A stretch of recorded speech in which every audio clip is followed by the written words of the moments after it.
person that's trying to learn from me, I understand. Document this thought right here I had. Well, I think fascia and tendons and ligaments are all intertwined, and they're all the same thing.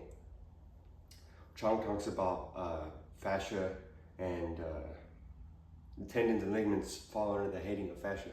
So that means heading, I'm pretty sure, means it's gonna be,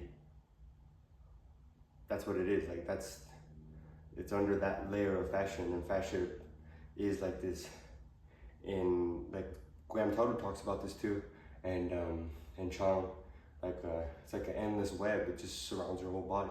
So it's basically what won this whole mechanism. And I was just really thinking, because Chong talks about if you're not glute dominant, it's like how you're not an athlete, a good athlete, or an athlete who's not in pain. And then I'm just thinking, and then he keeps on talking about training, like if you do squats, like deadlifts and things like that, and if you're not a straight up athlete, you won't feel that. You'll feel like me. I would feel predominantly quads and lower back. That's why I couldn't do legs, because my fucking back and my knees would just be blasted. But I didn't go to the point where I already knew inherently that was not good for me, so I stopped pretty right away. I never even did legs, so I had no fascial connection. But then it keeps just reminding me, like, how about Ben Patrick? He had to be quad and lower back dominant, because he even talks about like his knees, like him being fucked up from his knees, and then towards the end, like when he was really messed up, his back was fucked. So like what Chong was talking about, lower leg, like knees, and then lower legs, and then back. And then Ben Patrick even talked about having shin splints like me, where you just wrap around the shin and have no, basically have like a cast on there. So, and then Chong talks about that, like if you put a cast on the ankle, like the fascia and the body can't move correctly, so you're inhibiting it, so there's gonna be pain. Which that makes a lot of sense. Like the ankle or the leg or the body itself should be able to brace, not an external thing. And so what keeps on coming in my mind is Ben Patrick. How did he become the man he is, and he's able to dunk and do all the stuff that he wasn't able to do and get himself out of pain and do things that he wasn't able to do as a teenager now? Like how is he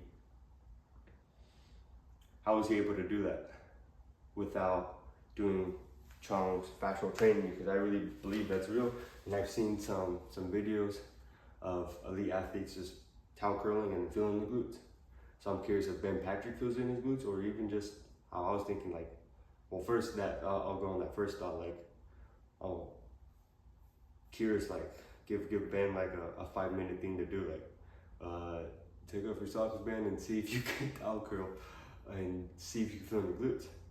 And if not, then that's like, whoa, this guy's a unicorn, and then ATG's like this other thing. But how I'm kind of thinking about it is, I think Ben Patrick made himself glutes dominant through the training he's doing. And through all because Keegan talks about it, Ben's been dunking for, what, like 10 years now? So he's been practicing like an elite athlete for 10 years now. So maybe he developed the glute dominance by getting strong enough to do that. But then my thoughts are think about the ATG split squat. Think about this.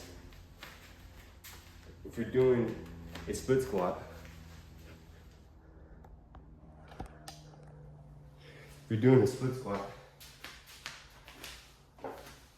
what do they always talk about? Contracting the glute. Chong always talks about that, contracting the glute. And look what's on the floor. The ball of your foot, your toes. And then it's literally like this whole chain from toes to feet to hip flexors and everything. So what I'm thinking is, since Chong talks about tendons and ligaments fall under the heading of fascia, since he was training tendons and ligaments in the long range, was he technically training fascia? And if he was training fascia like that, which that makes sense, like he's literally using his, Chong talks about that, connecting the lower leg, the foot to the glutes. The split squat king of that, and Ben Patrick's king of split squats. So, and then obviously all the other things he was doing too, and then actually playing basketball and using it as a conjunction and not just like doing the gym stuff. Because that's what I keep on like thinking, like, yeah, Ben didn't just do the gym stuff. He literally was playing around, playing basketball, moving around his body, never stopped playing. And ATG science talks about like for the knee, like you could repair the tendons and joints with cyclical pressure, which tendons and joints or tendons and ligaments fall in the heading of fascia. So with ATG training, you can actually train the fascia. It seems like, if I'm getting that right, because yeah, I looked at Coach Chong's course, fascia course, and yeah, he tells that like they don't know if bones fall in or anything that, but yeah, tendons, ligaments, and he says like 80% of the glutes is fascia connected. So even the muscles fascial connected, and especially up to the glutes and everything. So it's just kind of like how I'm thinking about it. It's not one or the other. Cause I saw Keegan's post, Keegan's live video with Football Tangled, and he basically talks about stuff like Chong. And I even saw, I was interested, like, oh crap, like this guy's literally saying everything like Chong would. He's looking at the feet, looking at like being barefoot and stuff like that, and having all these tells and signs that elite athletes do and elite athletes don't. Looks at pictures of people's feet, and he has these tests. And I was looking at Football Tangled shorts. He literally does the hyper arch and then he does the tacos. So he's onto something, or it's basically the same work. And curious if you got it from Chong, or he was a student from Chong's, or they all came to the same conclusion. So I remember him talking about like Soviet training, I believe, Russian training, and maybe he got it from there. And then Chong, he researched everything, and then used that Chinese background, or Tai Chi and everything, and doing the horse stance and that, like they tell you to grip the toes and stuff like that. But then in Chinese culture, they don't have like a word for fascia. So him learning English was like, whoa, this is word for fascia, like. So yeah, but I went on a little tangent. I saw Liam's comment talking about like ATG has helped him get pain free and do things he wasn't able to do and get better. And he was like combination of both. I think it's a combination of both, and I'm starting to believe that too.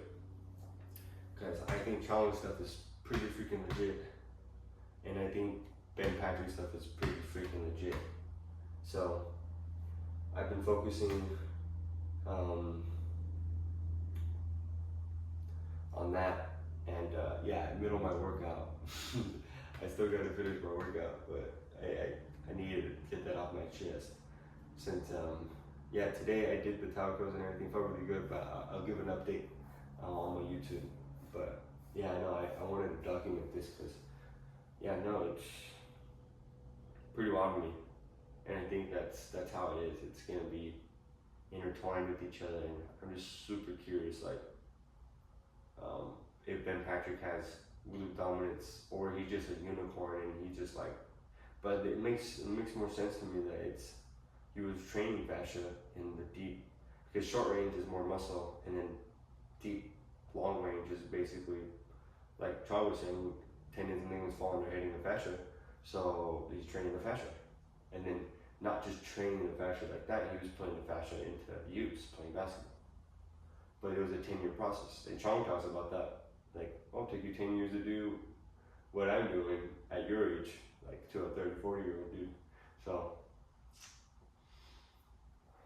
yeah, I'm just pretty curious about all that, because after these 12 weeks, I'm gonna work with Chong and learn as much as I can in those 12 weeks from his program. Since yeah, it's so fascinating to me, and using the tibial tendon. But yeah, we're gonna talk about that